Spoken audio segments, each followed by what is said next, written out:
Legends and super legends, welcome to Veloharmony. One of my patrons, my neighbor Robert, suggested that maybe I should make a video on the bike. I'm just using my phone today. It's just an experiment. But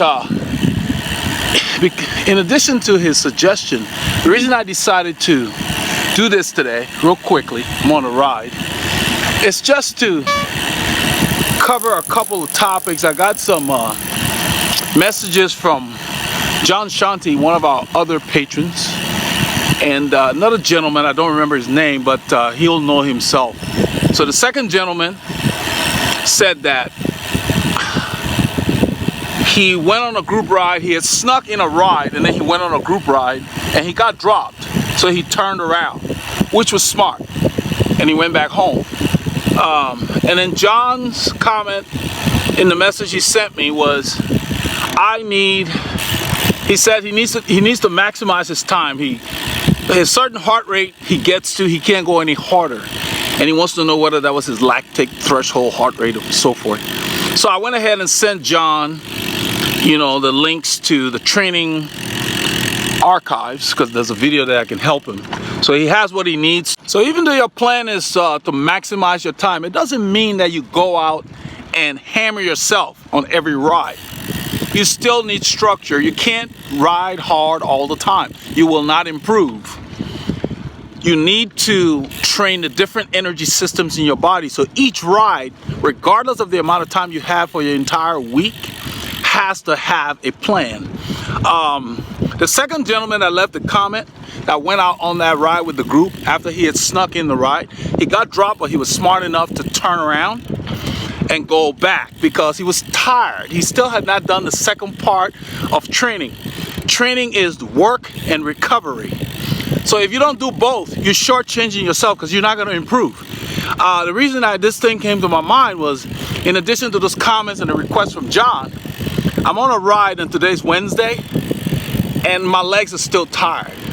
Okay, usually by Wednesday I should be recovered, but I'm not. What that means is I must have ridden too hard on Saturday, and then I also rode on Sunday hard. So I had 2 days back to back hard. So whenever you have that, you have to check your recovery. It's not something that I've done for the first time, so I'm used to doing it, so it's not a problem. But I have to listen to my body, because even though I do it regularly, my recovery is still different every week. I recover differently depending on what's going on with me, how I slept, what I ate and all of that. I try to keep things consistent, but the body is not very predictable. So today I'm tired, so my workout today was supposed to be hard, and I'm changing it. Decided to make this video, and I'm just gonna ride the bike for a little over an hour and rest more. So I'm actually resting now by dropping my intended effort. I'm still gonna ride because it's gonna help my legs loosen up, but I'm not really training. And that's what I wanted to point out. So you have to make sure that you have structure. You have to make sure that you listen to your body. You have to know if you've recovered fully before the next workout. That's the reason why you can't ride hard all the time. You can ride every day if you want, but every workout needs to be different. So I hope this will help some of you. I just wanted to do this really quickly. Next time I will use a selfie stick, which should give you a little better view of the surroundings here.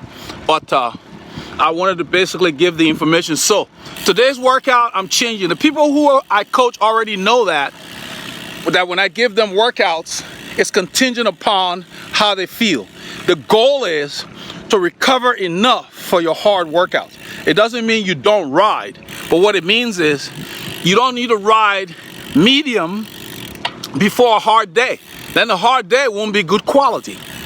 So I focus more on my hard workouts, making sure that when I do them, they're very hard. And then I also focus on making sure that I do recovery rides, endurance rides, all of that factors.